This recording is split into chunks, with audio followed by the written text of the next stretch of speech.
Hello and welcome to the Cuyamaga Institute, our Q&A Conversation for Exploration series. I'm Paul Robert, the Executive Director and President of the Institute, and along with my wife, Laura Lee, the Director of Research, Education, and Outreach, we want to thank you for joining us today. The Cuyamaga Institute is an independent, nonprofit research organization committed to researching consciousness and supporting the rediscovery of the ancient practice of ecstatic trance postures. It was the insightful work of anthropologist Dr. Felicitas Goodman, the founder of this institute, who found the clues and revived the practice. She searched for the oldest evidence available, which she discovered in the world's collection of prehistory and indigenous art, and decoded these selected artifacts as ritual instructions. And as an educational institution, we recognize to thrive, we must take an open approach, and we've invited scholars of parallel research in related fields to help us broaden the scope of our own work and exploration. On these Sunday discussions over the last 15, 16 months, we had a full spectrum of topics like neuroscience, mysticism, trance states, anthropology, art history, archaeology, archaeoastronomy, shamanism, wisdom traditions, sacred landscapes, sound, dance, mythology, and much, much more. So visit us at our website at cuyamangainstitute.com. All of our presentations are free, and we invite you to become a supporting member of our community. And those that are community members already, we want to thank you for supporting the mission of the Cuyamaga Institute. As part of our series, expanding our understanding of the nature and power of consciousness, today we want to address research into parapsychology, the field of study that investigates paranormal phenomena, telepathy, clairvoyance, precognition, psychokinesis. Consciousness, it appears, is at the foundation of everything. The cutting edge of science is finding that everything's interrelated and interconnected. Is science discovering what our earliest ancestors have been saying all along? This broader view offers us hope for the future of humanity, and we can fully embrace this magical universe that surrounds us. So this is going to be another fun discussion today. Indeed. And Laura, would you please introduce today's guest? Well, you know, we turn to those brave and daring scientists to help validate these experiences that lie beyond the cause and effect that we know about, and that these experiences are far more common than we realize, especially in work such as ours, and the wide spectrum of consciousness raising modalities. It's just like you open up a portal and there you're in that groove, you're in that field. The boundaries are softening, though, all around us. The experiential evidence is overwhelming that we find. And for science to be happy, it wants to define, it must define the carrier medium of these experiences. It likes its cause and effect. And where our earlier ancestors saw a world in which all is connected, as you say, all is part of source, all is a drop in one ocean, science is just now catching up.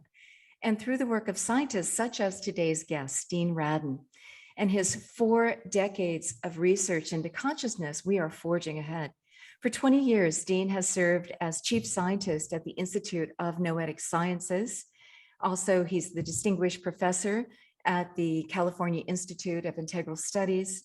And for 20 years before that, he held posts at AT&T Bell Labs, the famous Bell Labs, and at Princeton, and at several Silicon Valley think tanks, including SRI International, where he worked on that US government program, classified yet famous, studying psi phenomenon.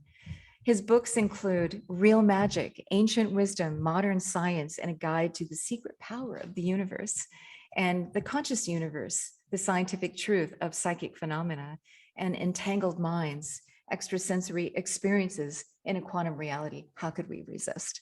So Dean joins us from his home in California.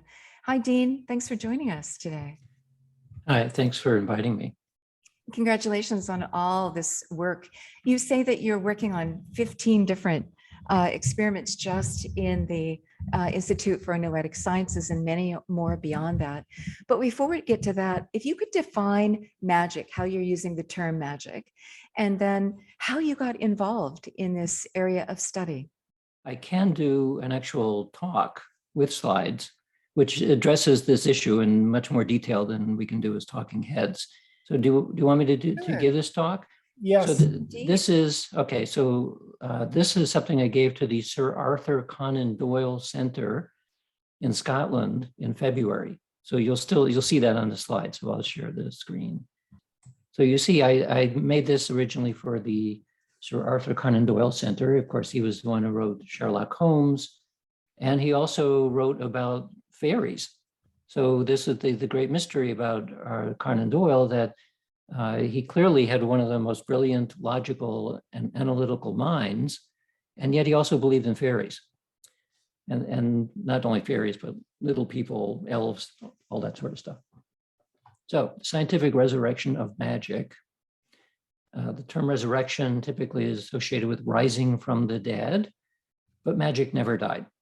The magic has always been here. The same magic that they talk about in medieval times and ancient times is still here today. So this is actually a good book on this topic, on the myth of disenchantment. When the Enlightenment occurred and religion began to drop away as the authority on truth, and science began to rise in the 15th, 16th century, it was described at the time by philosophers and sociologists that the world had become disenchanted, but it's a myth. And so this is a great book describing how this notion that in the modern world that things like magic no longer exist is actually false. It's still there. People obviously still believe in it strongly. So I use a phrase like this from Arthur C. Clarke: any sufficiently advanced technology is indistinguishable from magic. If I ask the average person on the street, tell me in detail how your cell phone works, they would have no idea how it works. For them, it might as well be magic, especially given a modern smartphone, which does so many things in it that hardly anybody understands how all of it works. So we can think of magic then as a kind of advanced technology of consciousness. That's the technology. So when you look at the notion of magic, it falls into three general categories. This is one way of thinking about it. Contact with non-physical entities, which is otherwise known as theurgy, and there are different ways that it's expressed itself over time. And here we are. If you move it into modern words, it's things like machine learning, chatbots, information retrieval. So there's a historical movement from old practices into ones that are now Silicon Valley practices. But the old magic never went away, as you'll see. Second form is, I would call this force of will, which otherwise known as mental influence. So things like conjuring things, levitating, telekinesis or psychokinesis, and moving into the modern world with equivalents. And then likewise, remote perception, I would call this divination. We find these different methods and have come into the modern world as things like television and telephones and so on. I always thought we were recreating the universe. Yeah, in technical forms, the ability that we once had. Yeah, we learn how to simulate in other ways, and I believe that the pendulum will swing back in the other direction eventually. We will learn that you don't need a smartphone, you don't need a television, you don't need those things because we already know how to do that, but we need to be reminded how. So I'm not talking about fictional magic, as much as I like Harry Potter series. And I'm not talking about fake magic like Houdini. I'm also not talking about technological magic. So this is a very nice picture of a quantum computer. It looks like an art piece, but actually that's the way it has to look. So I'm not talking about technological magic, I'm talking about real magic. So this is the title of my last book, and which goes into this same talk I'm giving, but in much more detail. So when I use the word magic, in most people's minds, what comes to mind are these kinds of things. It's the entertainment version of magic and miracles and psychic phenomena. We're saturated with it. All throughout history, we've been saturated with stories about these things. And all we need to keep in mind is to remember that any form of fiction is an elaboration of reality. So all of these have some elements of truth in them. It's just not quite as strong as you see on the screen. For reasons I have never understood, witches are almost always portrayed like this. There's always a black dress, something funny with hair or makeup. I don't know where this came from. And there's plenty of books out there, thousands of books on real magic. Much of it is ultimately about grimoires. It's about how to do magic. It's practical magic. Sometimes you will read theoretical books that explain why it works, but most of it's really theoretical or practical. One of the most, probably the way that I think of it is as close to anyone is Peter Carroll's work. So Peter Carroll's a British magician, a real type of magician who began writing in the 1970s. His name for it was chaos magic. And chaos was referring to, at the time, chaos mathematics was a new thing. So mathematics of chaos, which had to do with complexity theory and that sort of thing. So that's what he was talking about, not chaos in the sense of everything was falling apart. So he's written a number of quite good books that go both into theory and practice. That's why I enjoyed his books. He's still around. So all these books are pretty good. So magic, as I see it then, is divination. So divination, the stereotype is gazing into a crystal ball, but there are many other methods, tarot cards, throwing the runes, all that sort of stuff. Force of will is using your intention to manipulate the physical world. Another way of thinking of it is it's destiny engineering. You want to have a certain destiny and you craft it, and you craft it through spell casting and force of will. And the third is theurgy, so which has to do with dealing with spirits and non-physical entities. So those are the three practices in any kind of magic anywhere in the world. You can find many books like this one, The Grimoire for the Green Witch. It is full of spells. Do this thing and that thing will happen, at least in principle.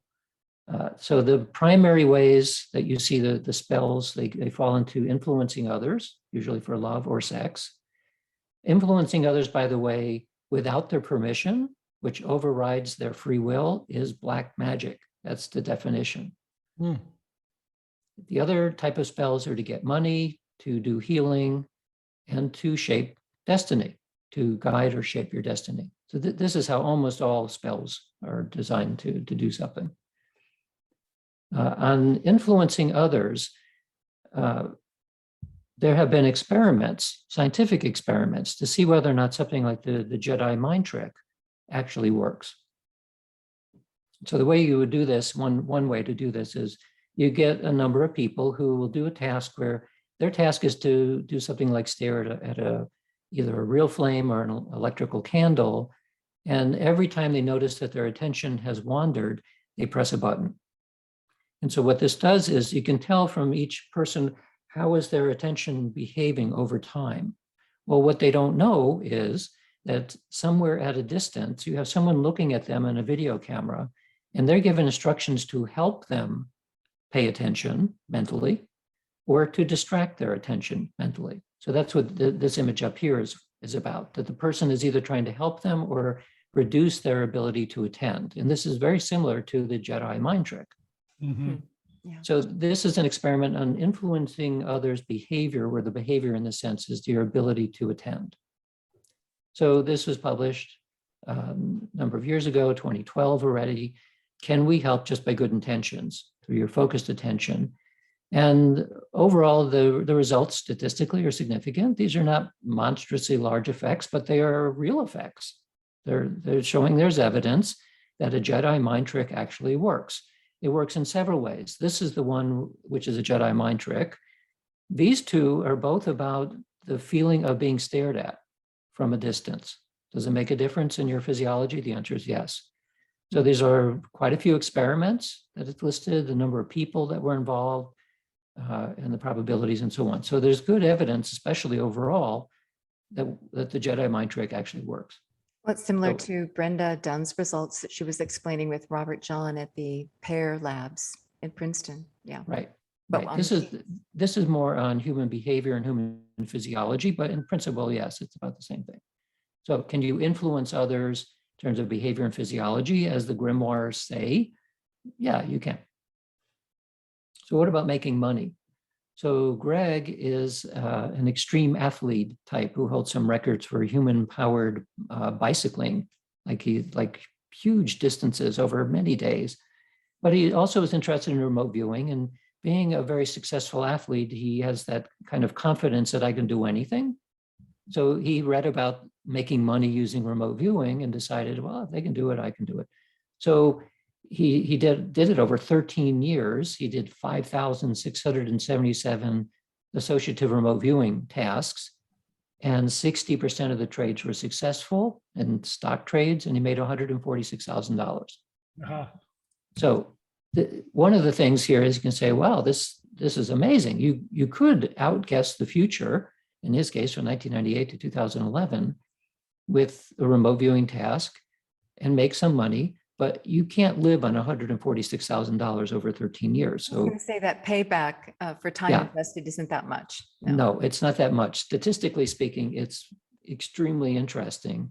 But the effects for one person doing this, if there were many people involved, he might have been able to get much better than 60%. In fact, one of my colleagues now is using a method with multiple viewers and multiple judges, and he's over 90%. So if you're making 90% correct trades, you can make a ton of money quickly. Anyway, so this is an example of someone who made money using remote viewing. 60% were profitable. So a review of all of the known associative remote viewing experiments have 17, and the overall hit rate is about 63%, very similar to what Greg had found.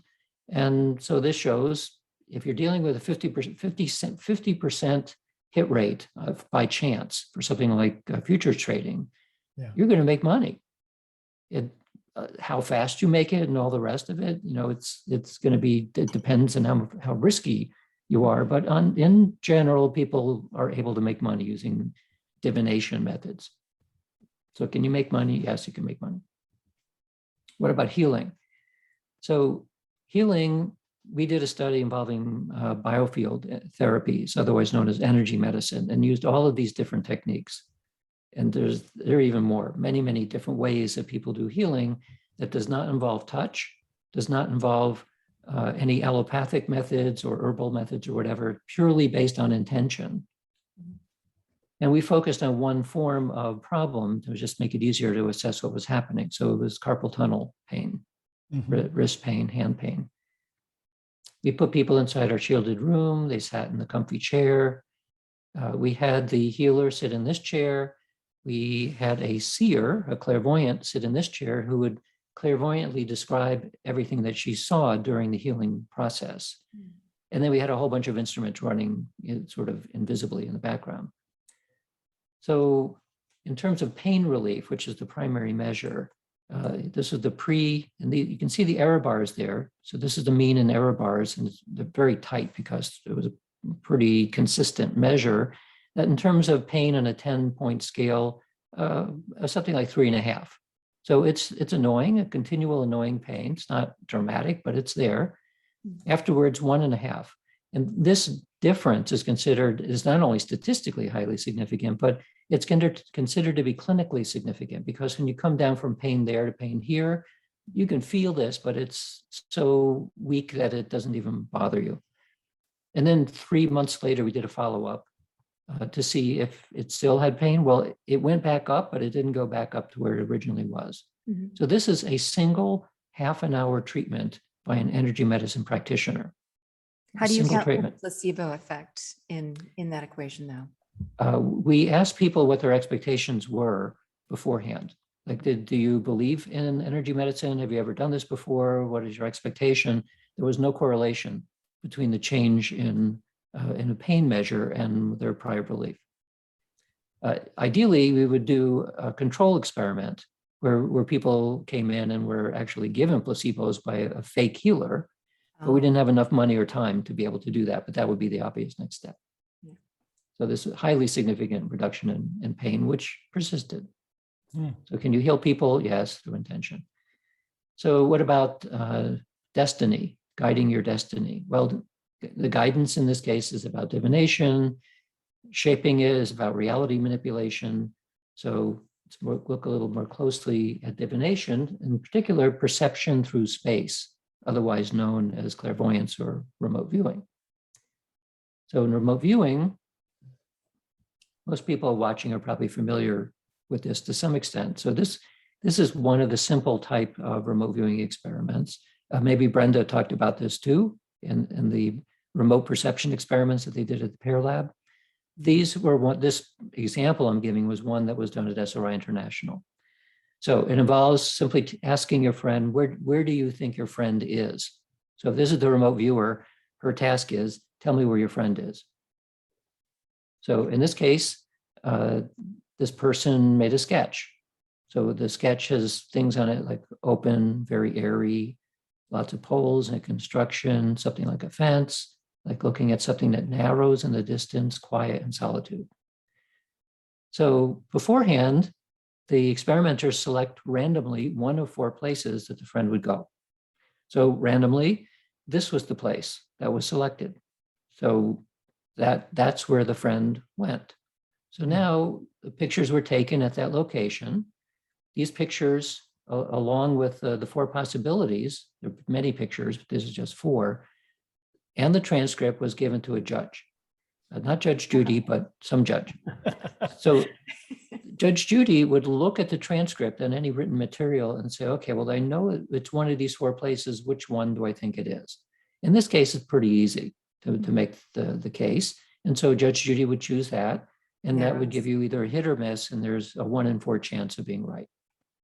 So the representative tests then, these are the ones that were done at Princeton, SRI International, Science Applications International, or no, Science Applications, yeah, it might be International Corporation.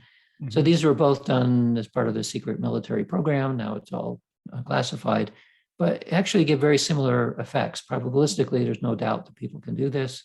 Yeah. And it's been published many places. Here's Brenda.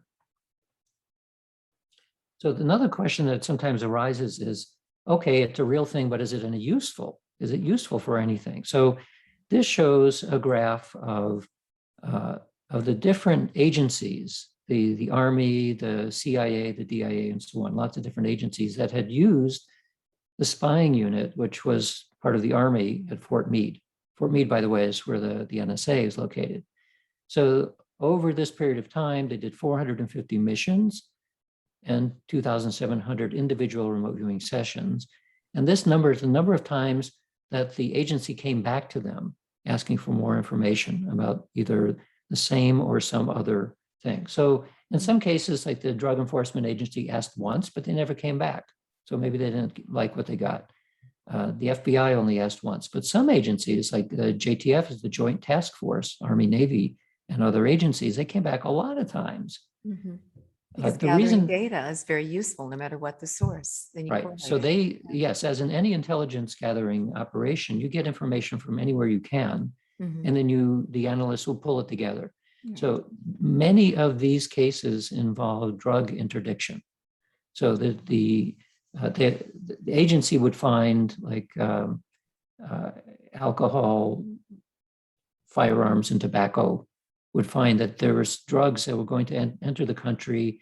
They didn't know where, they didn't know when. They wanted some kind of intel to figure out where they should be in order to find it.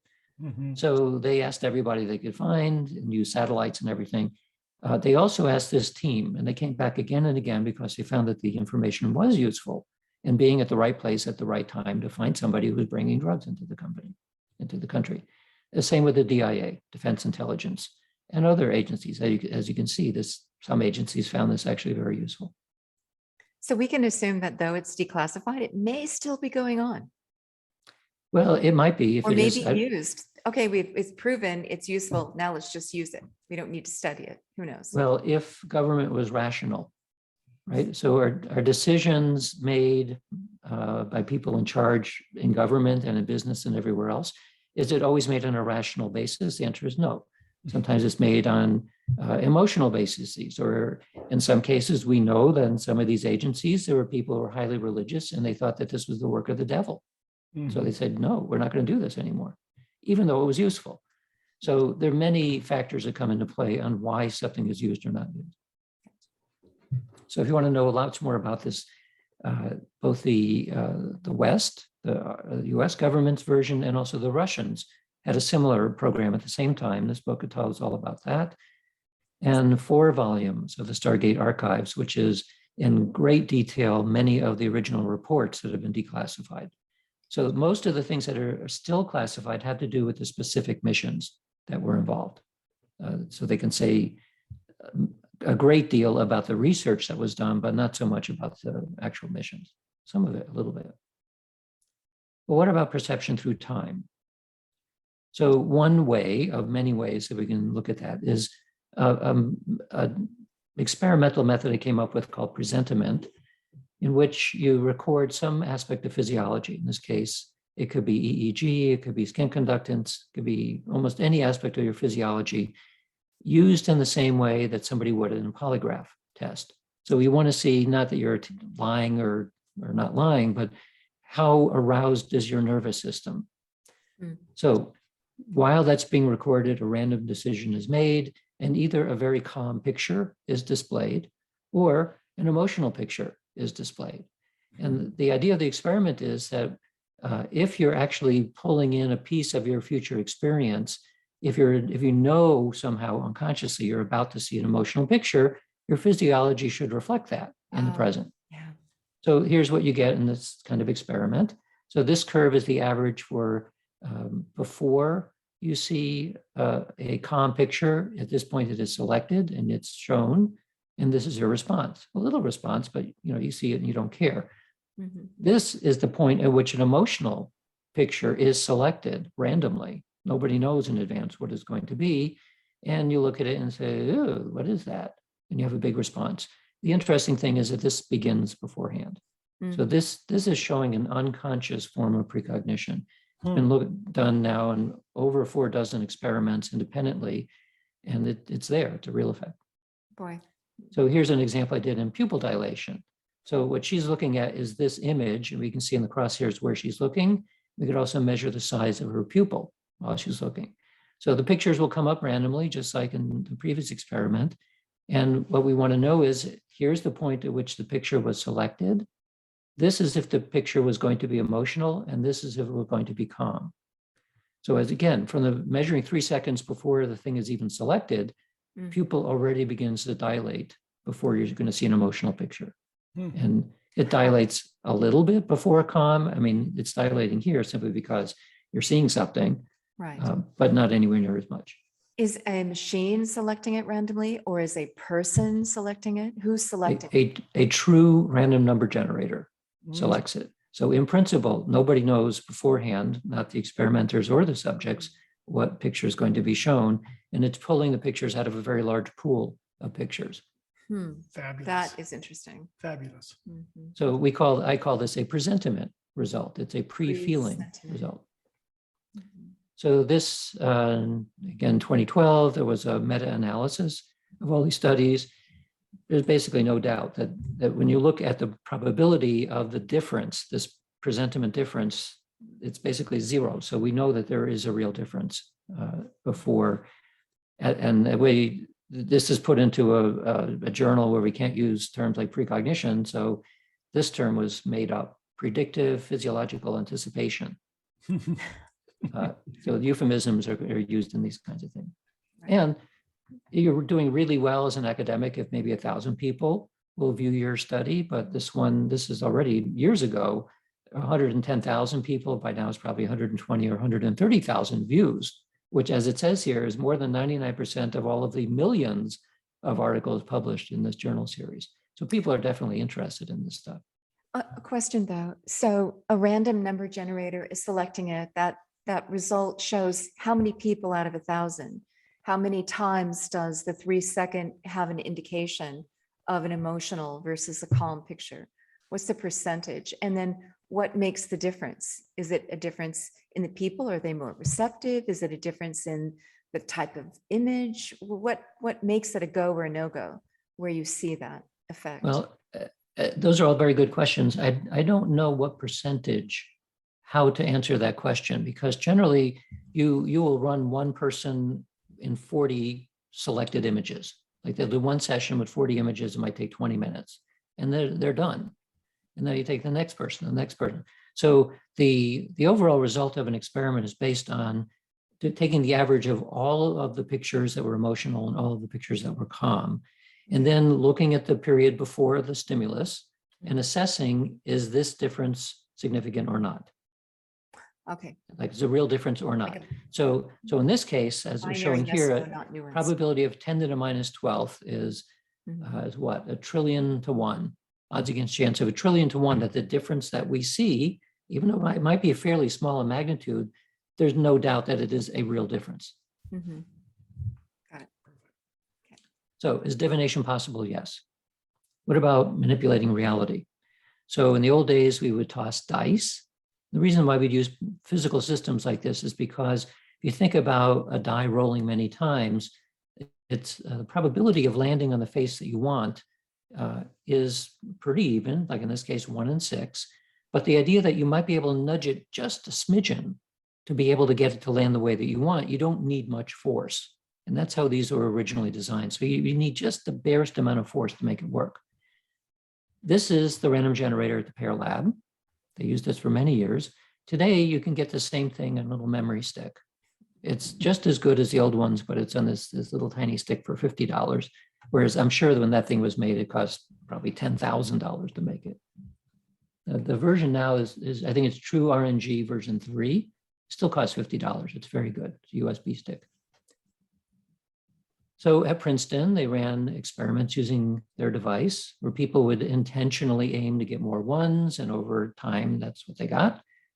Aim for more zeros, that's what they got. Aim for nothing as the baseline, and it would meander around chance.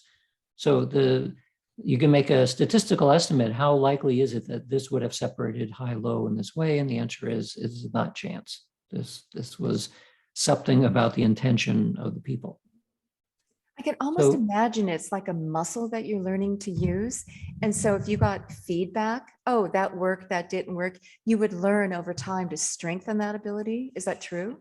Do you find that? You would think so, but as it turns out, most people don't know what they're doing.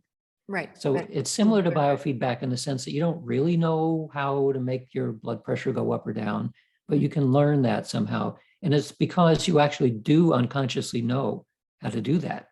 You're teaching your unconscious to do something that it knows very well how to do.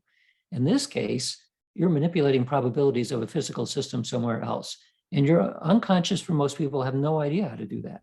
Mhm. But Not some that we people would are- know intellectually, but with feedback, you'd sort of go, you would find the nuances, I would think, within if you really dedicated yourself to it.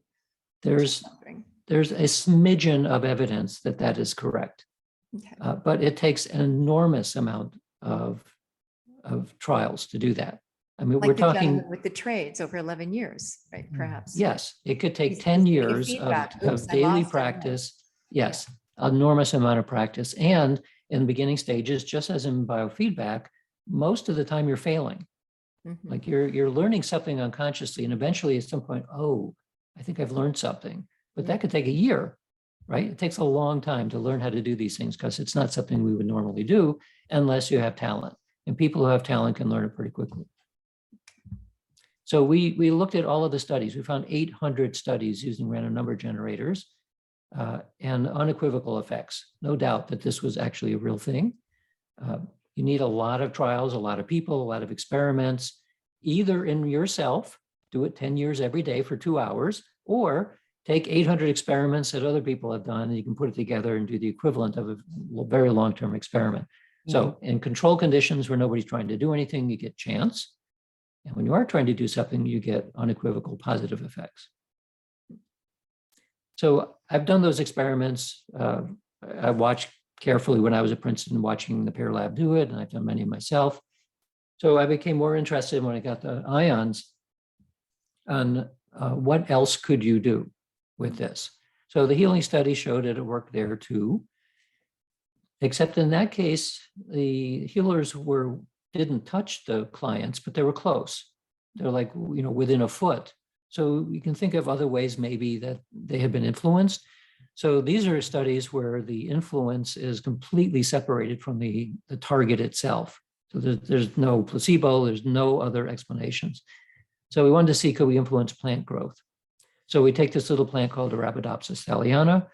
It's in the mustard family. It's generally considered a weed, but it is one of the more popular plants that are used in studies because its genome was completely sequenced before the human genome. And so we know a lot about the genetics of this plant. And if this plant has a genetic problem, there may be an analogy into humans who have the same genetic problem. So this is used for medical research for all kinds of things having to do with genetics. So my colleague in Taiwan, he's over here, went to a Buddhist temple. These are some members of the temple, and asked the 3 senior Buddhist monks to take commercial bottles of water and bless it in such a way. And there were also bottles that were controls from the same source. So the blessing, I didn't put the blessing there. So the blessing is that any seeds that are grown with this water would grow better, essentially. That's what they're mentally imprinting into this water. And then other bottles are set aside as controls from the same source. So the person handling the seeds, the hydration, the measurement, all that, they were blind as to what the water was. They knew they had water A and water B, but they didn't know what it was. And they handled it all the same way in a traditional way that you would grow seeds. So water A or B, one of them was treated, the other one, they didn't even know what the treatment was. They knew that there was a treatment and a control, but they didn't know what it was. So then there's a measurement at the end. The measurement of interest is called hypocaudal, which is from the top of the root to the bottom of the first leaves. And so a healthy seed has a short, fat hypocaudal. The reason it's short and fat is because the seed has all of the energy that is available to make the thing grow. So you want to retain as much of that as possible. And the way you do that is that if it starts growing really good and it's healthy, this becomes short and fat, and the seed retains still quite a bit of energy. That makes the roots grow better, makes the plant grow better. So we're looking for a short, fat hypocaudal. That's what we got. Here's the mean and 95% error bars for the blessed or treated water, and for control water with a 10 to the minus 14 statistical difference. So again, once you get to these levels, there's no chance at all that this is just chance. Oh, wow. We saw a real difference. They grew better, these seeds, with the blessed water. We talked to a priest in a church who had his whole congregation pray for plants or not plants, and found similar results. So yeah, this is fairly simple to do yourself. Things like put equal preparations of rice in jars and pray for one and set the other one aside, and as close to the same environment as you can. And you find on YouTube, people find that there's a difference between those two. Nice to put some good science to it too. Yeah. So when we do an experiment, we're obsessively rigorous and careful about how we do it so that we can be sure what we're seeing is real. That's why we use things like double blinds and so on. And generally what we see is more or less what people report that are doing it just for fun. Sometimes when they do it for fun, they get bigger results because they're not locking down every possible thing that could influence it. Right.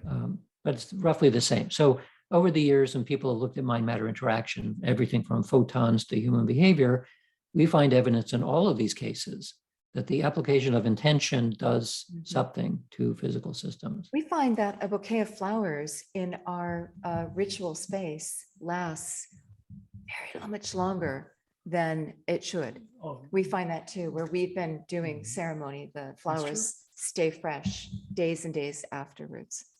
Right. Yeah. Yeah. So again, a casual experiment. Sometimes a casual experiment works better because you don't have the anxiety that we have when we do a scientific experiment, because a lot of time and effort goes into what we do, and usually we have to raise money to do it. And so we have this anxiety saying, I hope it works. Usually it wasn't even intended as an experiment, but just an observation, like these flowers just keep on going. Yeah. Wow.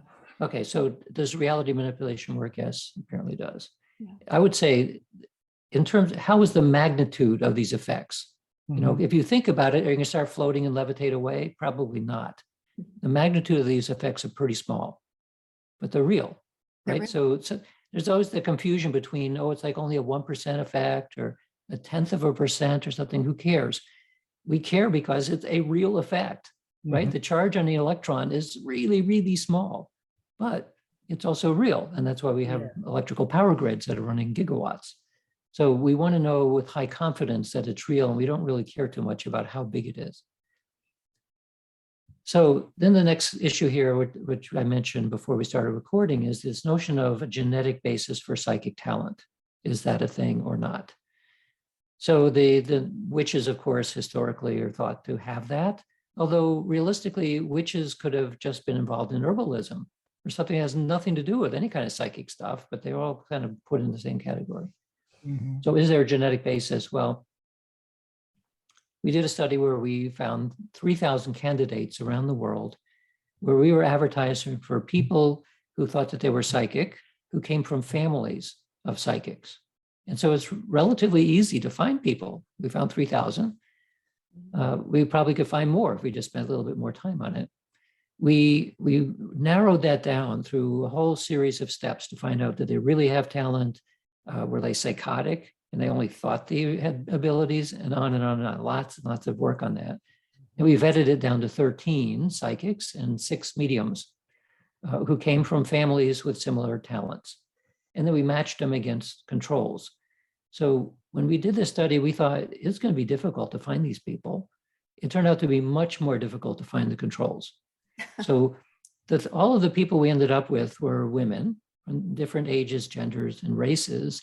So we had to match the controls against women of those gender and races and so on. Was it intentional that you chose only women, or were women just? No, those are the ones that passed all of our hurdles and were willing to give the sample of DNA. Gotcha. Because that's right. So many people passed our vetting procedures, but they at the end didn't want to give their DNA. So,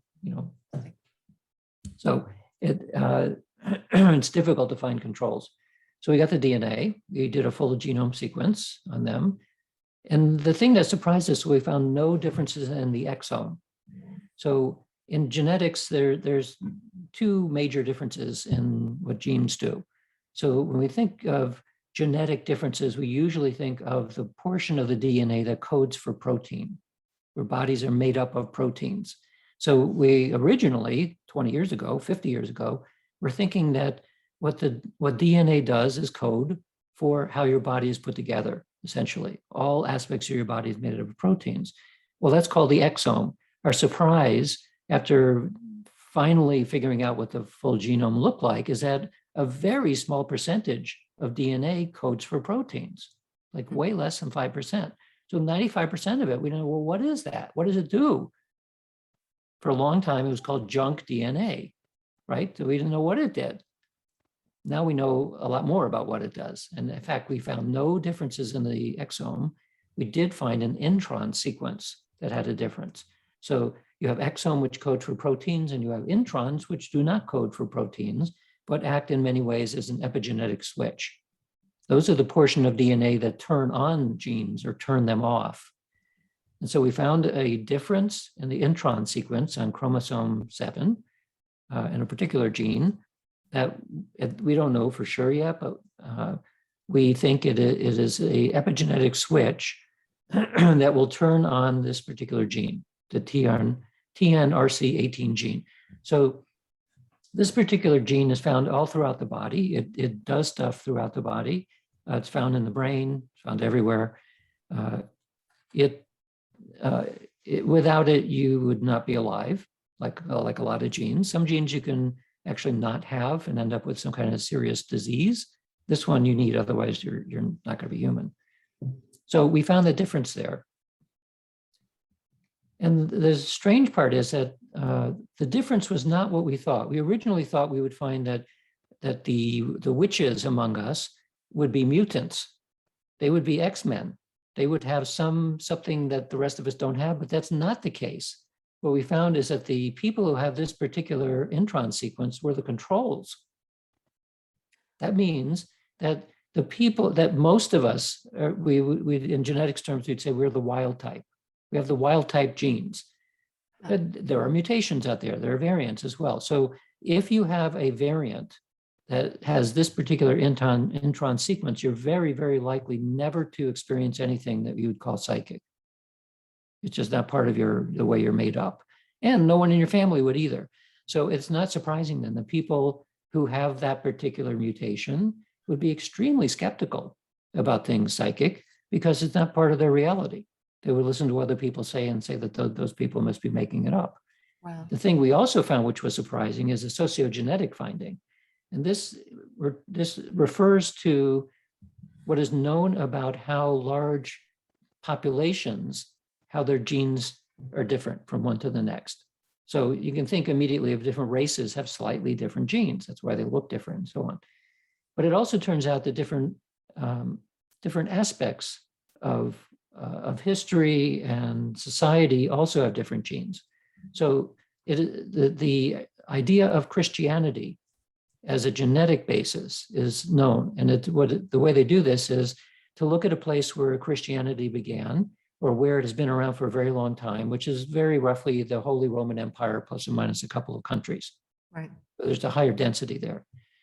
So what we found was that there was a deficit of the wild type in areas that are associated with Christianity. In other words, there are more of these intron sequence mutations in areas that are known for Christianity. Why? Well, you don't know for sure, but it's a good bet that given the Inquisition for a couple of 100 years, targeting people like this, Wiped them out. they got rid of them. And so there's a deficit of the wild type, and there's more of these people who have this particular intron sequence. So we didn't predict that in advance, but it turns out that's quite an interesting thing that you can learn through studying genetics of these kinds of skills. Okay. That is so interesting. So that implies that these abilities really are part and parcel of us, and that it's a mutation or an anomaly not to have these abilities. So this goes with our observation is that these abilities are common. They're widespread. They're just part of our human physiology. They're issued at birth. They're part of our DNA. Right. It does say that. It says not to have them. Okay. Right. God, that Yes, explains a lot. the majority would have these abilities. They may not be aware of them, but they have at least the potential of the ability. Right. And a minority doesn't have the potential. Now, whether they can be trained or something, we don't know. I mean, we just discovered this. No one even suspected this before. Wow. And we're pursuing it with much larger sample sizes because with only the small amount that we found, we were shocked that we found any difference at all. And we have to confirm it with a much larger sample. And it was counterintuitive. Yeah. Yes. Yeah, we were surprised at this result, which is good because that means we didn't create the result. Here we say mysticism is for everybody, part of our DNA, but it turns out, So the other thing is that we think at this point it's very likely that there are other biomarkers. You can think of this particular gene in chromosome 7 as a biomarker, but there are almost certainly other ones. We suspect that because we know that there are differences in brain morphology for people who have exceptional talent versus those who don't. So there are connections in the brain between brain regions that are different among people who have very high talent versus the average. So we still think we're going to find something which is a positive genetic difference for people who have high talent as compared to the wild type, the rest of us. But it's true that the majority have abilities. Your DNA moving around, you can feel wires connecting. You can almost feel that. That is so interesting. Wow. Yeah. So the connections in the brain are called connectomes. It's like the channels that connect different regions of the brain. That will probably be found to be different as well. So and that, interestingly, because of the plasticity of the brain, you can train that. It would take a lot of effort, but you can train. Wow. Okay, so so we thought, well, it's a complete speculation that something about the Inquisition maybe have been responsible for that. So then now the question is, well, how does this work? And this is a question that we don't really know. So all I can do is offer speculations. So I think it has to do with our worldview. So the scientific worldview can say that technology is the practical application of the scientific worldview. Exactly. Magic is the practical application of the esoteric worldview. Oh, I like that definition. Yeah. So what does that mean? Well, the scientific worldview is materialism. Everything starts with matter and energy. From that emerges chemistry, and emerges biology, and emerges psychology. And then magically, somehow, we're aware. So consciousness is thought to arise out of matter and energy. That's why in the neurosciences, the notion that you are your brain comes about. Everything that you consider to be you, your soul, your spirit, your existence, all of that is coming out of your brain. So when your brain dies, you are dead. That's the end of the story.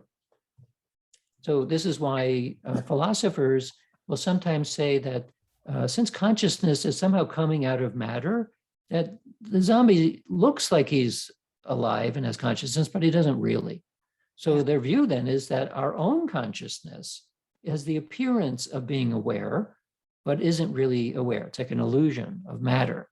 And so they call actually zombie consciousness. So from this perspective, anything having to do with psi and magic and mysticism and so on, it is denied as impossible. It does not fit scientific materialism. Right. And they're correct in the sense you don't want to get rid of materialism because it's really, really effective. It's a very effective way of understanding the way the world works. But we also know that psychic abilities exist, so something must be missing. So to figure out what's missing, and this is part of the topic of my book, Real Magic, you have to go all the way back to shamanism and figure out, well, what did they believe? Did they use scientific materialism to understand the nature of reality? No, they had a different method. Direct experience. Well, even more than that.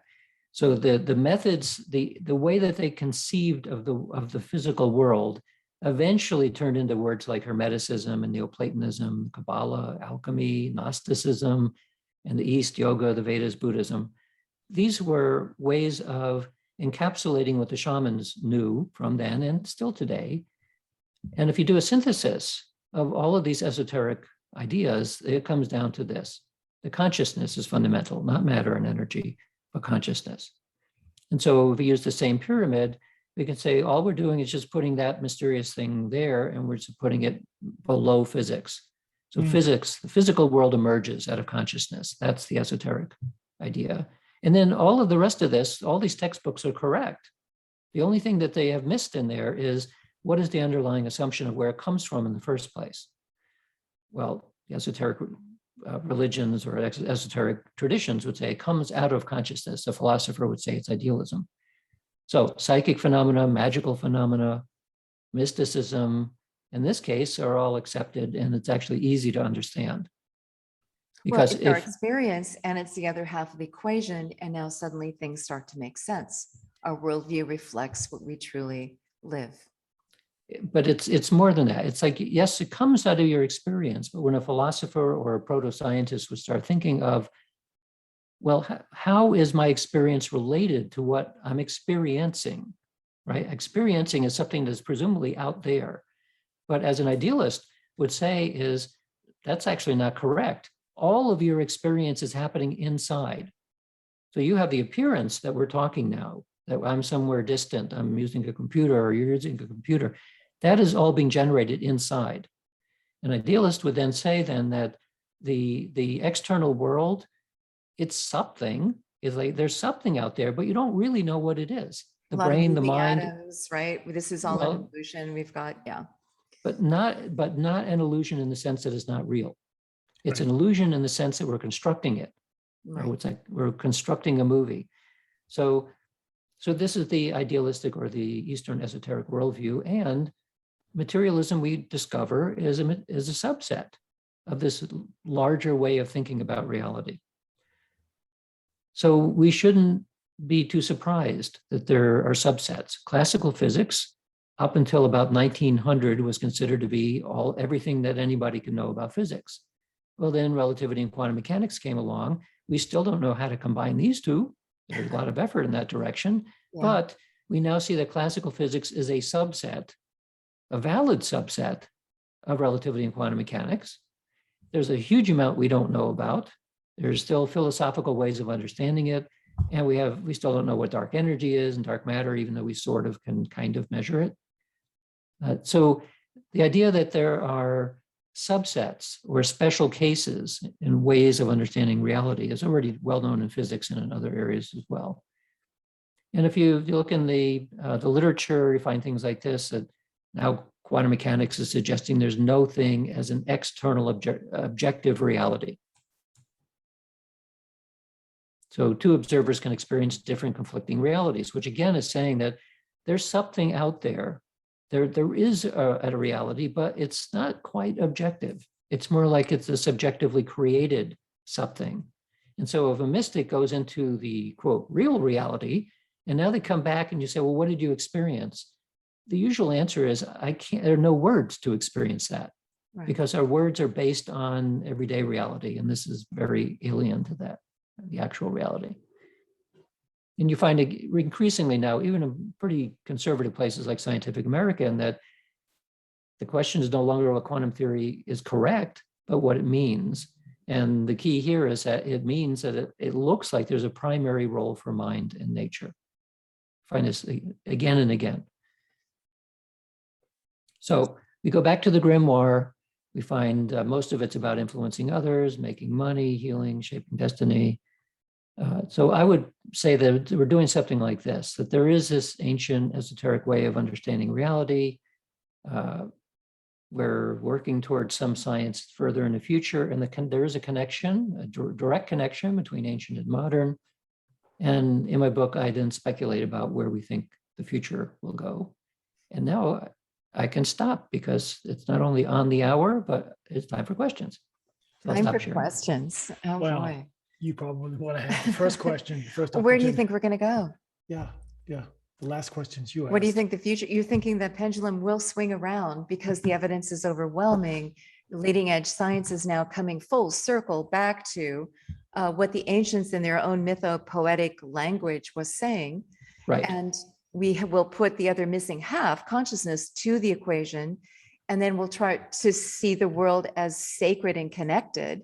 We'll start to join the web of life as responsible members and see what we have here. And then we'll just veer off from disaster and then carry on with a sensible world that makes sense.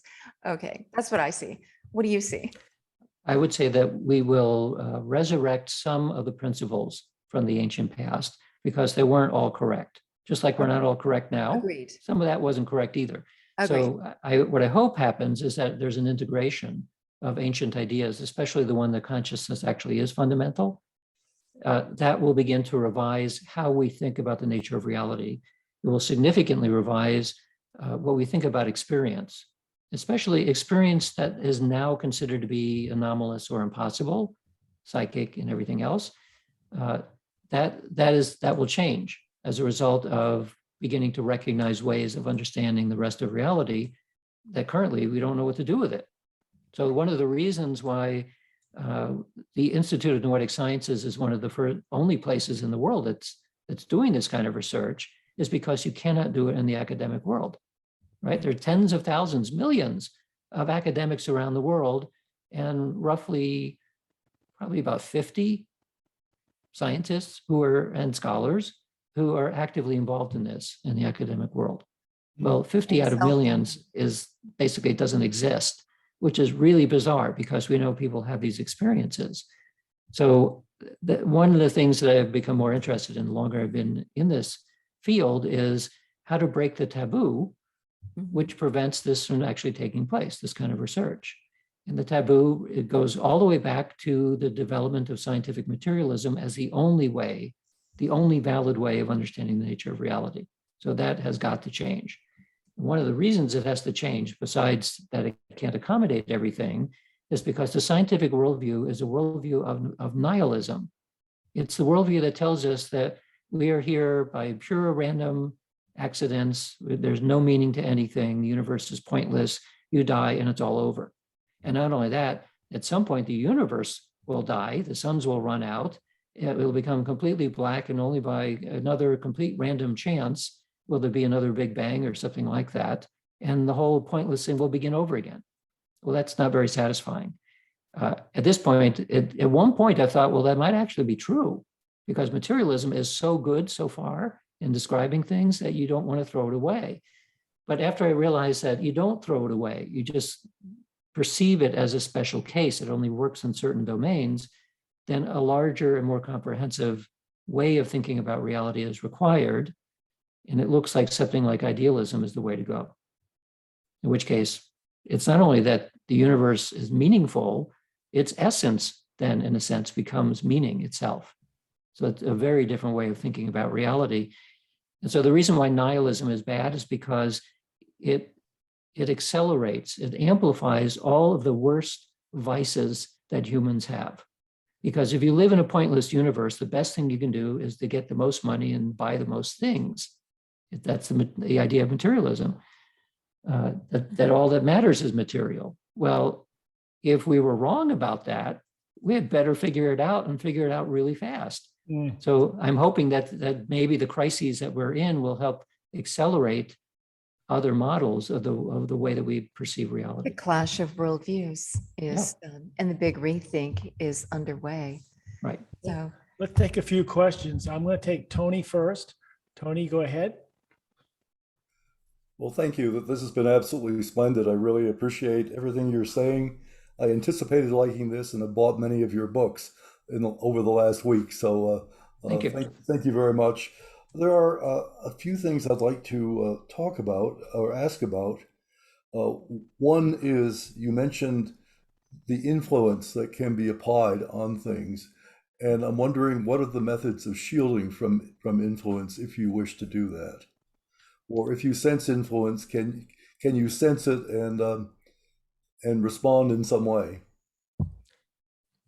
Well, all of these methods work through a combination of attention and intention. So if somebody is intending things towards you that you don't like, you intend that it doesn't work. How do you know they're intending this? Well, that's another issue. If you're sensitive enough, you might be able to feel it.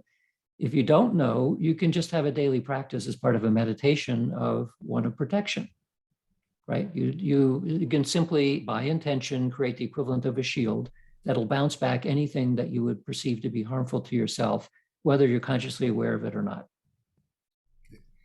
Okay, and my principal question, which this audience has heard before, I have a string of incredible, impossible coincidences. I use that word rather than synchronicity, which sort of takes it away from me being able to do research on that. I've made observations. I'm cataloging these, and I am a scientist, and I do want to research them in some manner. It's a challenging thing to research, but I think there are ways to do that using the same methods that we use in science, looking at low signal to noise ratios, looking at monocordal analysis, looking at Bayesian mathematics of a large number of solutions.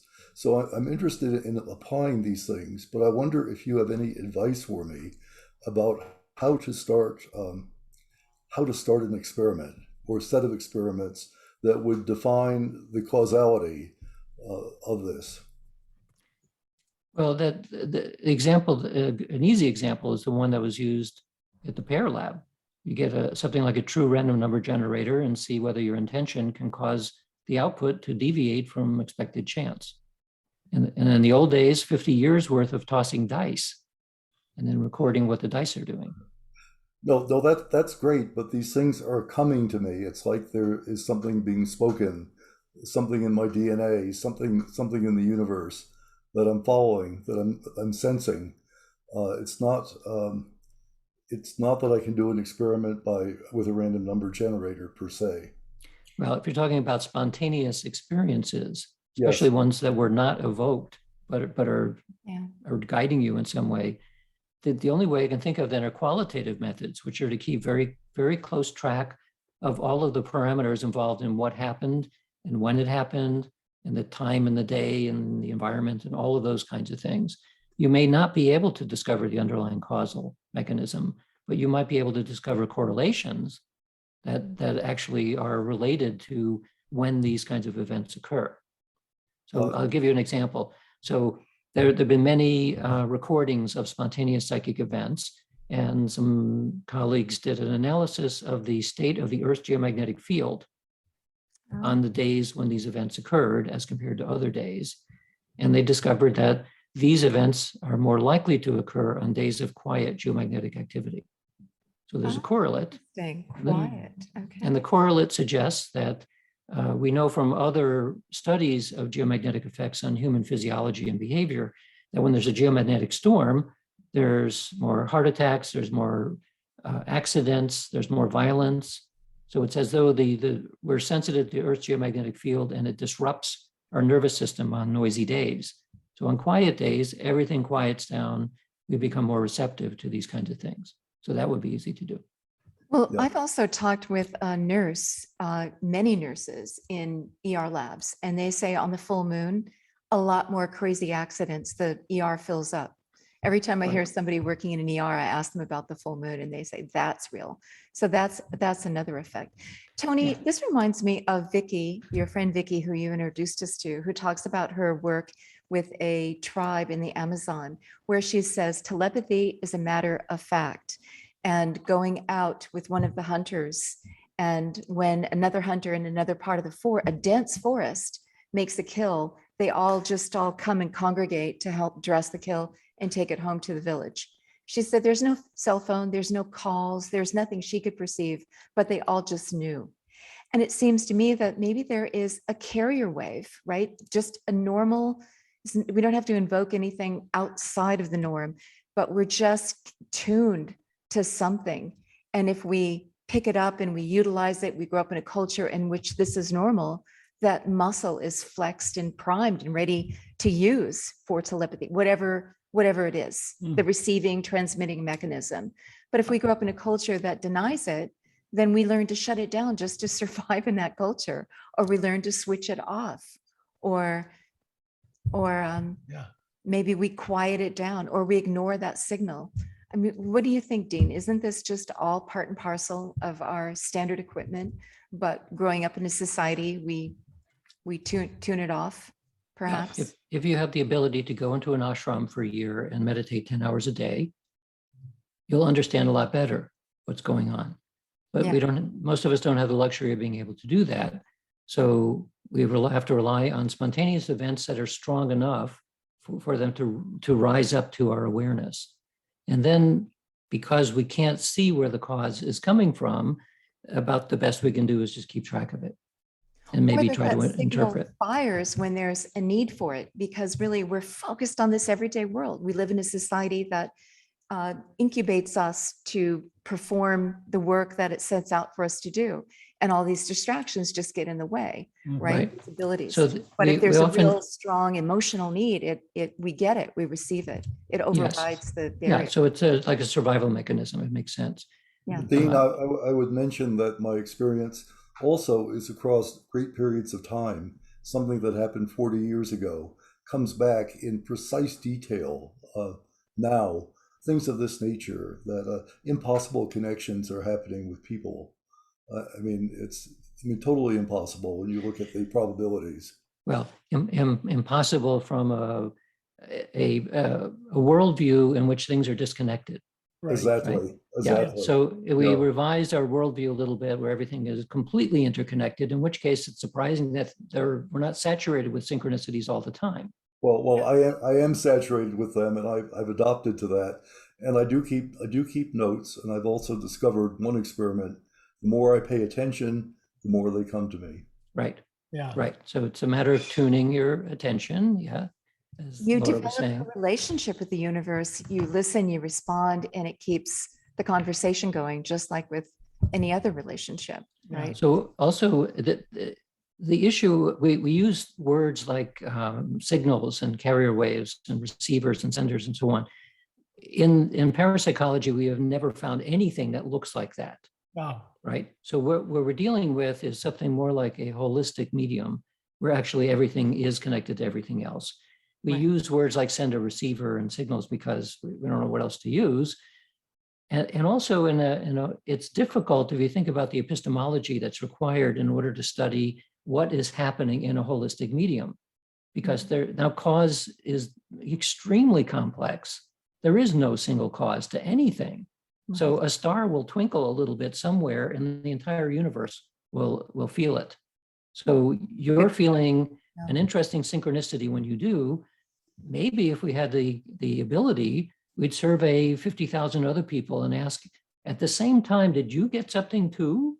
You know, are you feeling a supernova going somewhere and experience it in a certain way, and all these other people felt something at the same time? So you know, Actually, I thought that could be an experiment with the Yes. abundance of smartphones, that one could ask questions of this kind. There certainly would be noise in the response, but we can filter for that, just Yes. like we do in every aspect of technology and science now. Right. So we have the technology now where we could do an experiment with 10,000 people tracking things that happen to them that they find unexpected.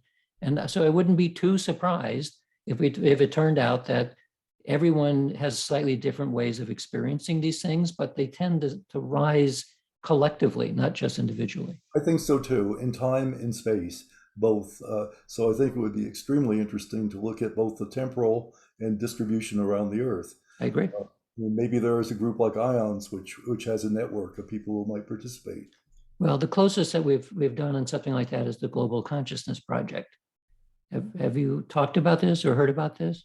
Why don't you tell us? But please tell us, yes. Okay, so this was the idea that after running random number generators in the lab for many, many years and seeing that there's a relationship between attention and intention and the behavior of these devices, my colleague Roger Nelson started to take a random number generator to a group like a meditation group or in a movie theater where everybody's minds are coherent in the sense that they're all focused at the same thing at the same time, just to see whether these moments of coherence that arise would be reflected by a change in the randomness. And the answer is yes. So after a number of years of doing that kind of experiment, we created a worldwide network of random number generators, starting with 3 in 1998 and then peaking at about 75 generators in major cities around the world. And there's still about 25 running. So this is an experiment that's been going for 23 years continually. We have a gigantic database. And what we've done is the formal experiment will either wait for a predicted event. So like the funeral of a celebrity, which everybody is going to watch as a predicted event. We know it's going to happen, or New Year's Eve, or the opening ceremony of the Olympics. Those are, we know. And then there's a whole bunch of things that happen spontaneously that we, like an earthquake or terrorist attack or something. So when an event occurs or one that we predicted, we define before we look at the data, we're going to look at this block of time. We're going to look at 1 day, 8 hours, 4 hours, wherever it makes sense to look. And then we look at the data, and we're basically looking for changes in variance of all of the generators around the world to see whether they're deviating from chance. So well over 98% of our 23 years of data is considered chance. There's like nothing major happened. But over the 23 years, we have 500 formally predicted episodes, typically maybe 4 hours to about a day long. You don't know when they're going to happen, right? But you know. Well, that no, they're because gonna some of happen. them we do know, Go back like and look. like New Year's, we know is going to Oh, happen. okay. Yeah. Right. So, but nevertheless, in each case, you define in advance what you're going to look at, and then you look at the data. So the overall results is 7 sigma beyond chance. That's 3 trillion to 1. So we know that the random generators are not behaving randomly as they should during these periods where we infer that there are millions to hundreds of millions of minds that have become coherent as a result of paying attention to the same thing at the same time. Quick question, would your USB stick in any way be adaptable to this? Yes, yeah, it's, I have one. Actually, I have a bunch of them, but so this is made by that company. It's True RNG. Random This is number True generator RNG Pro, but if you look up True RNG, you'll find the company. It's made by You Built It. This one happens to have 3 independent random generators in it, but the little stick has 1. It's quite good as a random generator goes. I'm also Yeah. curious about what enhances us to be receptive. And I understand transmitter receiver, we're talking in mechanical language, but we actually are the technology that is geared. Probably the entire kingdom of life is geared to tune in to these subtle energies and this field of Earth and the universe, right? But I remember a conversation with Robert Lawler, Voices of the First Day, and looking at Australian Aborigines, which he said were in so many ancient societies fond of painting themselves on their skin with red ochre, which contains iron pigments that helps tune us to Earth's magnetic field, maybe to be in greater resonance with it. So maybe it's not just symbolic of blood to paint something with red ochre, but actually tunes you better. You're wearing a thin layer of magnetic stuff that maybe is enhancing the magnetite in your brain. Yeah, it's possible. Yeah, so maybe there are these ancient techniques. We certainly know through ritual and ceremony that we tune somehow into the field. And you're the perfect person, if I may ask a question about a study that was done with our Institute's practice of ecstatic trance postures.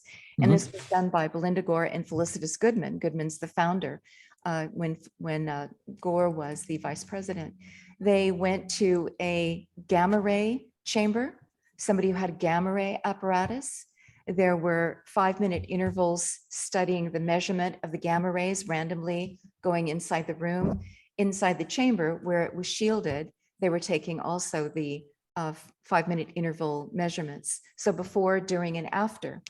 So a person comes in, does our ceremonial practice using a posture from an ancient artifact, right? And a ritual, sound induction, the whole thing. And measurements are taken. The gamma ray measurement goes down. The person leaves after the 30-minute ritual. The gamma ray measurement in the field stays decreased for hours and hours and hours afterward.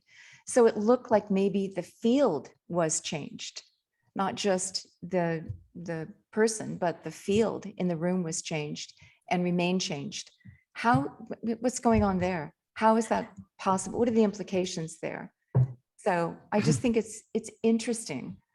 You know, we describe portals opening up and closing. I mean, we put a mythopoetic language to our experience because there's no other language really to describe this. But where science and your experience meet, how do you language this? How do we determine what's going on? Well, two things come to mind. One is that all of the studies involving random systems, whether it's a random generator or something else, they show negentropic effects. When consciousness is focused on some system, you get negentropy. Negentropy usually for random or quasi-random events would cause coherence, or in the case of gamma rays, would cause a drop typically, and the amount of gamma rays that are detected in a particular spot. So that kind of makes sense. That's a ritual which is in creating a negentropic space will sustain that space for a while. The second thing is that we have noticed, and other colleagues have noticed, that there seems to be a change in space itself when rituals are placed in the same location many, many times. So we've done thousands and thousands of hours of experiments in our shielded room, and we like to clear the room, like mentally clear it, to do some kind of ritual to clear it before we do another experiment, because whatever we did in there before is sort of still there. Yeah. But you can't completely clear it. So it has the incrustations of tens of thousands of hours of intentional work inside the chamber, which I think maybe makes it a lot easier to get interesting experimental results in there, simply because it is, quote, charged or something. The space has changed. What would happen if you did not shield the room? Well, then it becomes like a regular room, and regular rooms can hold some charge as well. Locations can change, maybe not because of the space, literally the space, but the material of the room, the metal, the wood, however it's made out of. It seems to absorb something or change structure in some way that can hold something. So how are you shielding the space? I assume you're using copper mesh or something like that? Ours is solid steel, double walled and grounded. Grounded, deeply grounded. Yep. Okay.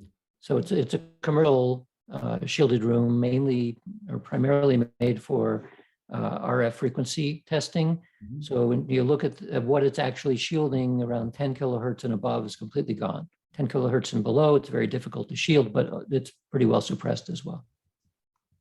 Interesting. I always thought it'd be interesting to go down a mine shaft and do this because we have so many experiences going deep into the womb of Mother Earth and Yeah. these interesting experiences. And Yeah, a couple hundred meters below sea level or maybe a mile below the earth is roughly about the same in terms of shielding. oh, wow. Yeah. I mean, you're just going to get away to go get a submarine or something and go 300 meters below the sea. I also And thought that's it was about the interesting best that- shielding you can get on earth. Yeah. I also thought the interesting is to look at our chamber of our skulls. Look at what we're generating in terms of our own thoughts and minds and the frequency it's retaining. I mean, we can look at it like a sacred space as well. What are we putting into it? If Yeah, a although sacred space, if a room the- can hold a charge or The a human frequency. body, by comparison to a hunk of metal, we're completely porous. We're like a bag of water, which is just barely held in place. And you know that immediately. If you go out into a hot desert, you'll Yeah. turn into a Slim Jim in 20 minutes Yeah. because of the porosity of us, including bone. So Yeah. we're basically bags of electrolytes walking around. Well, and absorbing, and we're absorption material. yes, I gotta absorbing talk to as well. Terry Pollock about Yeah. this. Yeah. There's lots of questions in the chat room, but I'm going to go So- to Cinziana next. And then if you Oh, want and to raise your Christine hand. has to weigh in on this too. Okay, and Yeah. raise your hands if you'd like to join the conversation. Here we go to Cinziana.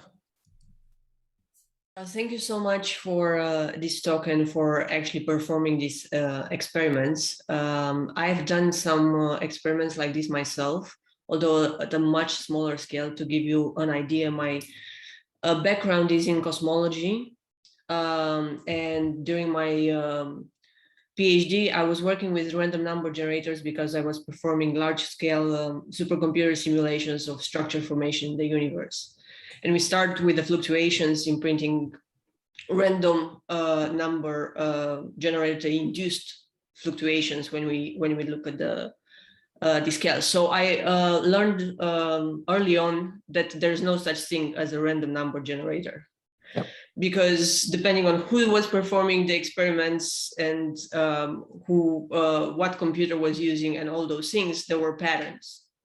Now one can say that every student who looks at, I don't know how many snapshots of their simulation starts seeing patterns, but I did a couple of experiments realizing that there's something more. They're not enough to influence the results of what we were looking at in terms of the simulations, but enough to deviate from what we were expecting as random number generator. So my question is, have you seen this type of effects when you're doing the random number generators? And how can we set up this type of experiments in order to test for these correlations like suggestibility, convergence, resonance, and these things? Yeah. Thank Well, you. so Thanks, Susanna. there's a published study looking that a graduate student did for their master's thesis on the degree of absorption that he felt while meditating. So he practiced and came up with a way of giving a number which indicated how absorbed he felt during the meditation. And meanwhile, random numbers generating at the same time. And he found that there was a significant correlation then between the degree of absorption and the degree of negentropy, not specifically a number, but just negentropic patterns that would appear in the generator. So doing correlation studies is not that difficult. I mean, I didn't mention it, but in the study we did on energy medicine, during the 30-minute healing period, the random generator showed a negentropic rise. And when the healing stopped, it started to go away. So almost the nice thing about a random generator as a measuring tool is that you could just have it run continuously and either indicate times, as you said you did with the biofeedback, times of interest, and look at those times of interest as compared to the other times, or take all kinds of demographic measures and questionnaire measures that can measure anything you can think of, and then correlate that against what's happening in the generator. When you So- say neg entropy, so entropy is that force where everything's slowing down, falling apart, and chaos ensues. And then the opposite of that is coherence. And so life likes to order things, and and the opposite is it's falling apart. We have this idea that the universe is slowly running down, that even if God did create it, he left the building and now it's just slowly running down into oblivion, right? And Yep. fall apart. But there's this other force that perhaps if we put consciousness back into the equation, consciousness is that force of coherence and life and order and energy. So would that balance out a lot of the scientific equations where there's so many patch jobs on the Big Bang Theory, so many patch jobs, dark matter, we can't define it. So 95% of the universe, hey, let's just call it dark matter. We don't know what it is. So would that help the whole understanding of physics and theoretical physics to if we put consciousness back into the equation, what would the implications be? Well, it would change our understanding of cosmology, that's for sure. Whether it would balance out, we don't know. But in general, life is negentropic. Any living system is pushing against entropy. Right. So is it But how pushing did they it create in it? such a way that it balances universally? We don't have any way of knowing that. Even in a short scale, we don't know that that's the case.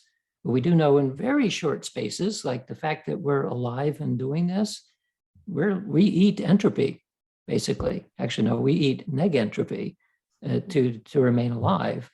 And so the negentropy is definitely out there. Like coherence from the sun is negentropic. Yeah. And as Schrodinger wrote in his famous book, What is Life? Life feeds on negentropy. That's what keeps us as Order. organized beings. There's a bazillion experiments that could be done. Right.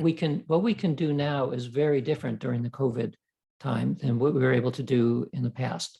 Right. So our lab and our whole campus has been shut down since March of 2020, and it's not yet open. At this point, we don't know when it's going to open. So it means that all of our experiments have been moved either to online or in a very limited number of cases to things like people we bring to a hotel. Of course, everyone has to wear masks and everything. It has pretty dramatically changed what we're able to do. So most of my research now is moving online. So it'll all be non-local kinds of experiments. Yeah. And Okay. Cam is next. Hey, Cam. Thank you. Thank you, Cynthiana. Hey, my name's Cameron. I'm an Archie, and I'm probably I'm very much a materialistic skeptic in many ways. But you brought up a guy in the beginning of your talk, Peter Carroll. Mm-hmm. As a much skeptic, I hadn't loved Peter Carroll. He's one of my favorite guys to talk about.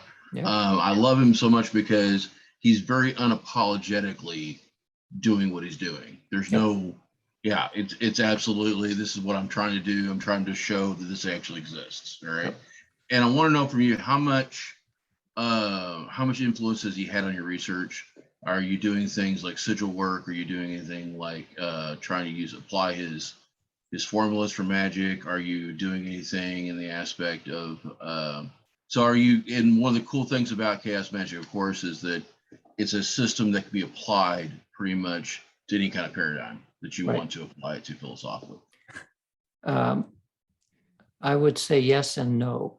So yes, in the sense that it's not as though we devised experiments after reading Peter's work, but rather an appreciation of the way that he describes what he does actually fits very well with modern techniques and how do you do experiments. So there was more of a retrospective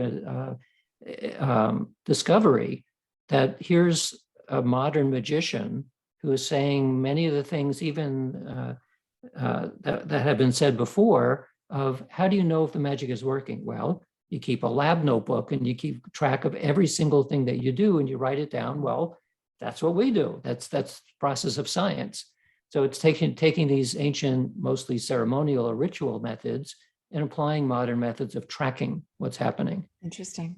The other thing that I appreciate with Peter Carroll's work is that his view of what's happening typically is that you're pushing probabilities around.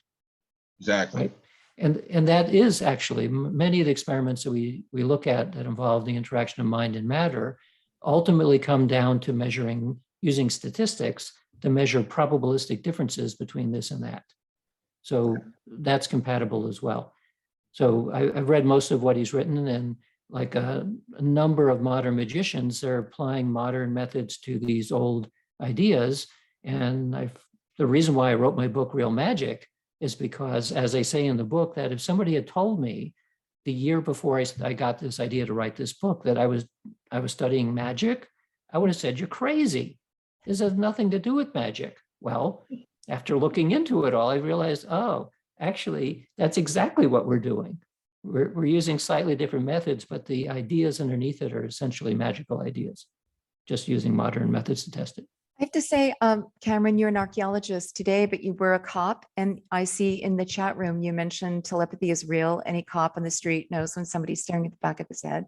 Do you want to describe that a little bit as well? Absolutely. I mean, this is not, I mean, regardless of how, again, how much of a stark materialistic type viewpoint I might have, you know full well, if you ever worked as a police officer or an EMT or a firefighter, there are aspects where the hair rises up the back of your neck, and you know someone's staring in the back of your head.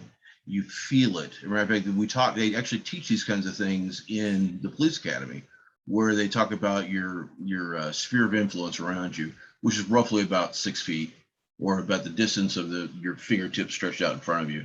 Where if someone gets within that bubble of influence with you, you feel it. All right, you can see that people are getting too close. And when you're a police officer, it tends to shrink closer and closer to your sides and expands outward away from you, further and further out. So you can really feel when someone's actually staring at you from across the street. Well, because People you're think you're constantly crazy. in danger, right? Because Absolutely. your instincts need to I kick would in as argue it's an survival mechanism. evolutionary, some type of evolutionary quality that gets applied. I'm not sure how exactly it works, but it's real. It's absolutely real. Telepathy in that sense is 100% real. Yeah. And again, we teach it in the police academy.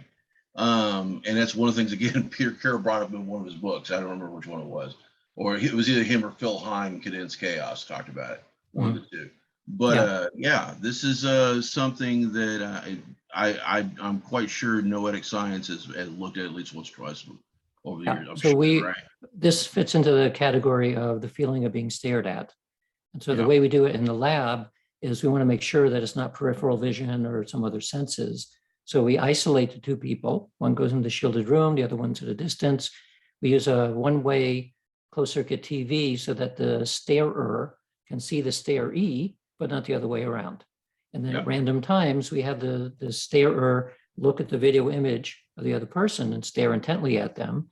And meanwhile, we don't ask the person being stared at to say when they're being stared at. We measure their physiology, because you can tell immediately if somebody's getting aroused by looking at how their skin conductance changes, or lots of other things, heart rate and so on. Interesting. So these experiments showed very clearly that people's physiology does change when they're being stared at intently. And this is not cops and robbers, which where you'd expect to have a stronger effect because of the evolutionary reason you want to be careful that somebody's going to hurt you. This is just random pairs of people who are brought together and staring. Yeah. So you get slightly better results if the people know each other. You get better results if it's male and female and they're attracted to each other. In fact, we've done well over 100 cases of pairs of people. And in 2 cases, man and woman had just met and they ended up getting married. Mm-hmm. The reason they got married afterwards is because in both cases, it was the woman who was the one being stared at. And when the man was staring at her, the woman afterwards, we had to kind of pry this out of her because she was embarrassed. She said she felt overwhelming waves of love coming at her. And she had no idea when she was being stared at, right? Mm-hmm. She's just sitting in a room with a video camera looking at her and doesn't know when she's being stared at. But she said every so often I felt this, holy crap, something coming at her. Right. And then we also took a while for the man to admit that actually some of it was love, but some of it was probably lust. That's why the best flirting takes place across the room, right? So we figured we could turn this into a dating app.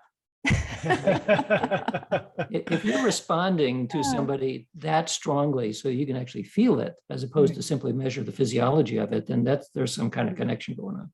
But I would also assume that if you're in an environment in which your survival depends on detecting it, that switch is going to amp up. Yes, And cops that and makes robbers, perfect much, sense. much Yeah. stronger effect. And in fact, An I've talked, emotional need there. Yeah. I've talked to instructors of snipers, like military snipers, and they say too that when you're doing sniper kind of combat, that you don't put the scope on the person you're about to shoot until the very last second, because the Because moment you do that, early they detection. feel that they're in the crosshairs and they'll move. Oh, So like this is something that sniper trainers know, and the snipers know that too. And it's a real life thing. Well, there you go. Yeah, you can feel when you're in somebody's crosshairs. Hang on, Cam. Hang on. Stay there. I want to add Martha. Martha says in the chat, the influence of consciousness on experimental outcome will require significant rethinking of design of experiment controls and statistical analysis in the academic and scientific research worlds. She Yep. goes on to say, I worked for years in microbe and molecular biofields and always suspected that our operators were influencing experimental outcomes at unrecognized quantum levels, similar to what Cinziana is saying. Martha, Yeah. jump on if you are still here with us. So interesting. Yeah. No, We need the to question. start looking at mirror neurons, in my personal opinion. We need to start looking at that in that model. Something's going on there, in my personal opinion. But I mean, there's some kind of capability for influence at long distances where you're emotionally connected to another individual, and it's more than just seeing it. There's some kind of experience going on. But again, that's just my personal opinion. Yeah. And mirror neurons being they fire when we even observe somebody doing an action. Our neurons that would help us perform that action fire as well. Yeah. Thank you, So Cam. there have been quite a few experiments looking at correlations between brain coherence of people who are interacting with each other at a distance. So it's very similar to the design of the feeling of being stared at, except that the measurement is what is happening in brain coherence. And so you can see that changing as well. So basically the whole body reflects somebody else's intention. So we truly are transmitters and receivers. I will always put those words in quotes, something Mhm. like that. Yeah. Something like that. You know, So- we're dancing together in some kind of a holistic mishmash. Yeah, and who knows what threads of energy are all tying us together. So Martha, would love to hear more. There was also, let's see, Shiran, you are telling us a bit about your own history with this. Do you want to jump on, Shiran? Don't make me read your chat. She says, I am a practicing witch. Mike, are you here? There she Where is. there- I am. Hi. Very good. In Yeah, we my gotta hear from garden in Powake as usual. So, yes, I put in the chat, I am a practicing witch, and my daughter and I both have different abilities. Some are shared, and she has some that I don't have. And I don't know if it's because we have awareness that we had that ability and sort of worked on honing it or improving it intentionally. But I was adopted. And so recently had done my DNA and identified most of my genetic ancestry comes from the United Kingdom, England, Ireland, Scotland, and then some French and German. So I'm curious about that DNA connection to potential ancestors. And then also to go along with the conversation about intuition and safety, I was a field medic for a couple of decades, and seeing safety, what Cam is referring to, becomes a natural intuition that you can't turn off even after you're out of the field. So it becomes a very real part of your life. And what I've noticed is when my brain is intentionally firing on safety and survival and the visual world around me and work, my innate abilities, my magical abilities are somewhat suppressed. And it's only when I stop and meditate and clear my mind that I can sort of reset it. So ritual and intention has become a very important part of me tapping into those abilities that I'm trying to increase and hone. Right. Right. So imagine, oh, by the way, the genetic thing we think is maybe a possibility are the Druids. So we're in our next round, we want to find people who would be considered from Druidic portions of the Celtic world and that sort of thing, with the likelihood that they, first of all, were not affected by the Inquisition because they were not there. Secondly, they never dropped into Christianity, so they wouldn't have been identified by people who are watching for such things. And there are a number of other places in the world where there seem to be more hotbeds of the original indigenous people with skills. So that's one possibility. Where are those other places in the world? Well, the Aborigines in Australia were isolated for so long that that's likely to be a good bet. And a few places in South America as well. So and I know a lot of people in Brazil, for example, and in Brazil, these kinds of things that we're talking about here are accepted. Like, why are we even bother to talk about this? The same is true in India. It's very similar. So it's much, much easier to find people there who know their heritage and know that their grandmother and uncle and everybody else was into it. Whereas not only their cultural DNA, but their genetic DNA remained intact. Yes. Well, it's related, right? I mean, it's related. So that you could have a lot of people in the United States now who don't know how far back I mean, we're a melting pot, lots of things mixed together.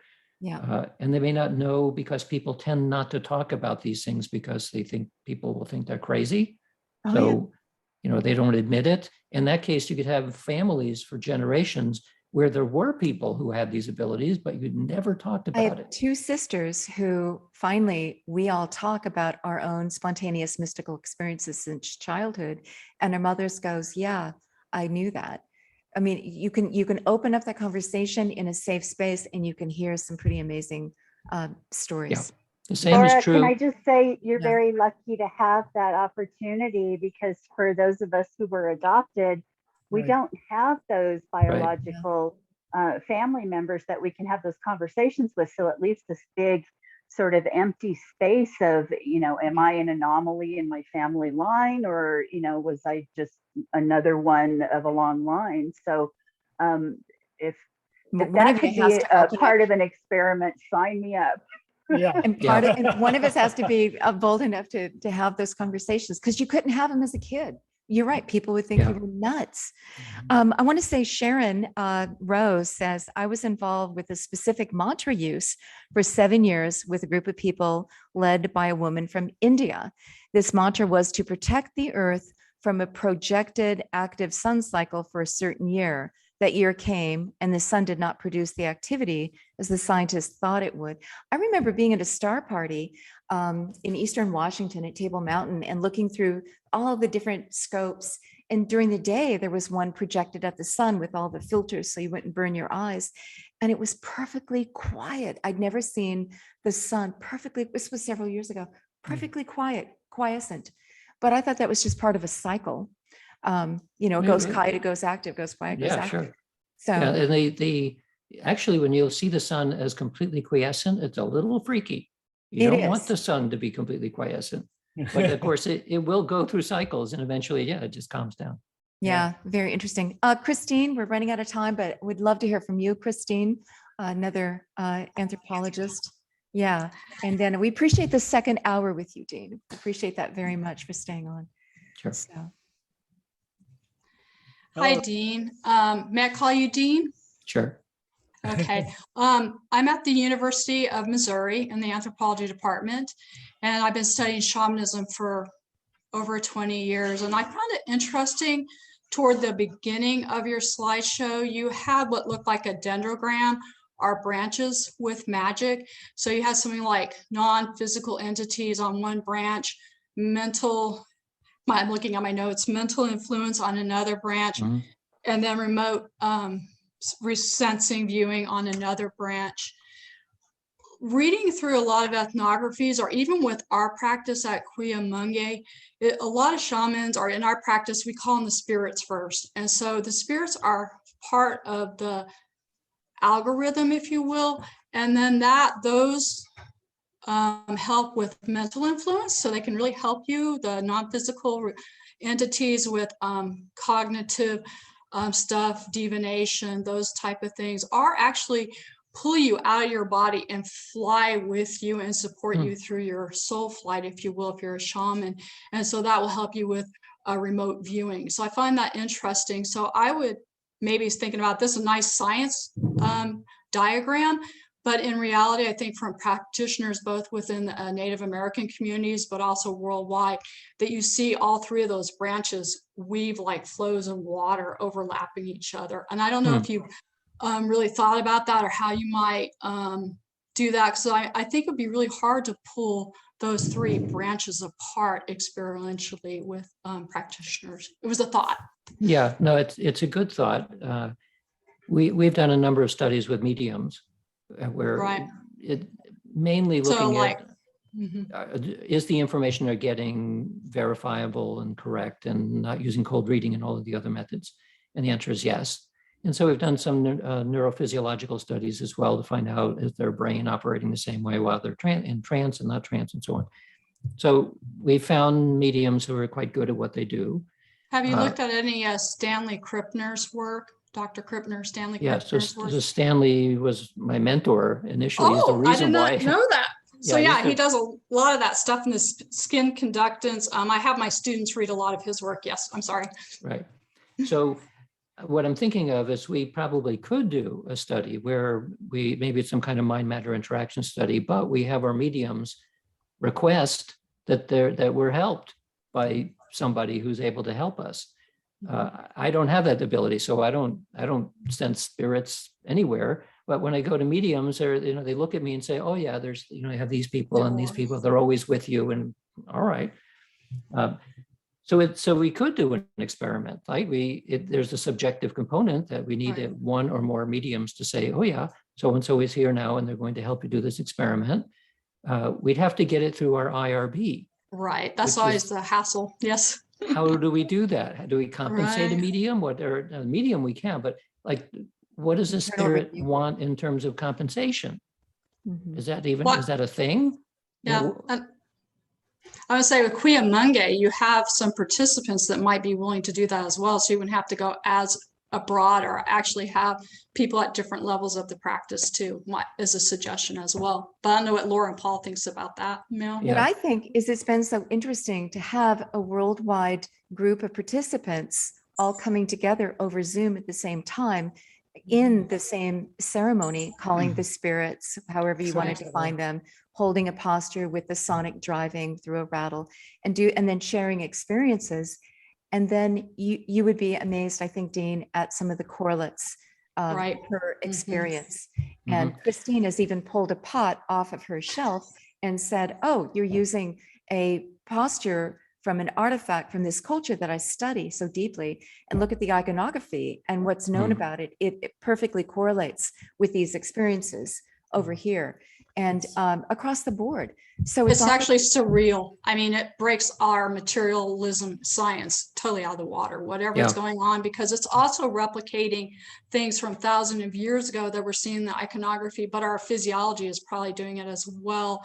And so that we have the same experience today as we're probably having in the past. And as a scientist, that's kind of like, how do you deal with that? But I think there would be, like you're talking about, ways that you could explore that subjectively. Well, no, it would be a hybrid. So the subjective Right. part is that we don't have ways of physically measuring the presence of spirits. But we have people who can perceive them. Sense them, yeah. Yeah, so we have those people do whatever they do subjectively, and now we have objective measures on some other Right. matter. Mhm. So I'm the science guy, and in science, we don't know what to do with spirits. So I work with the people who do, and I can see that a hybrid actually could develop. And in fact, my colleague Gary Schwartz at the University of Arizona is doing that. So his wife is a medium. So she Oh, calls in spirits to participate in experiments that he has set up, which are using all kinds of fancy optical physics. We know He Gary claims- and Rhonda. Rhonda actually used to work Yeah. with us during the radio days. But what I think is interesting is not to just rely on mediums, but to rely on every average participant that we have that shows up just in their daily walk of life. because it's opening up this. Mhm. And it seems that we have more abilities walking away from this. Somehow the universe tunes us, has opened a channel. And now, and it's not about spirit so much, it's about a dialogue with the universe. Mhm. Somebody said to us, oh, well, this reminds me of my drug trips that I had in high school. I'm like, oh, no, it's far beyond this. And, oh, this is the astral medium. I'm like, no, it's not. We're having these experiences at the end of the road of complete unity and oneness and unconditional love with all of life. That is of a different order. It's not in the realm of spirits. It's something else that we're tapping into.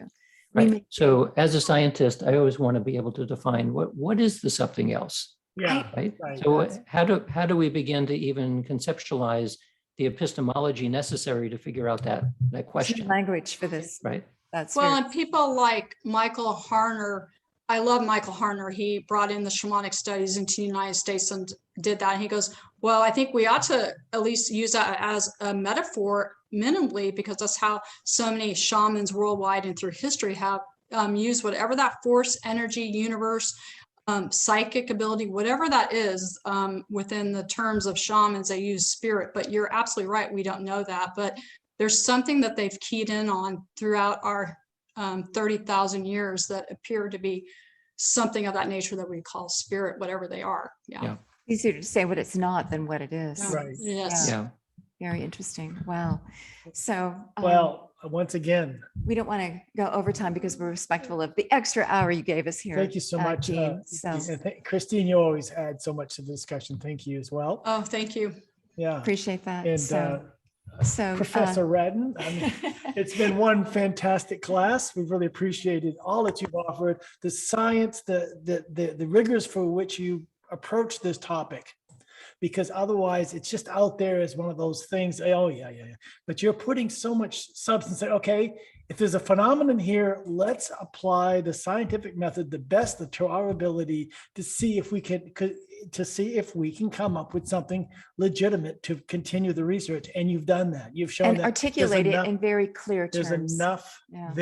there. There's enough there to continue the research and keep going.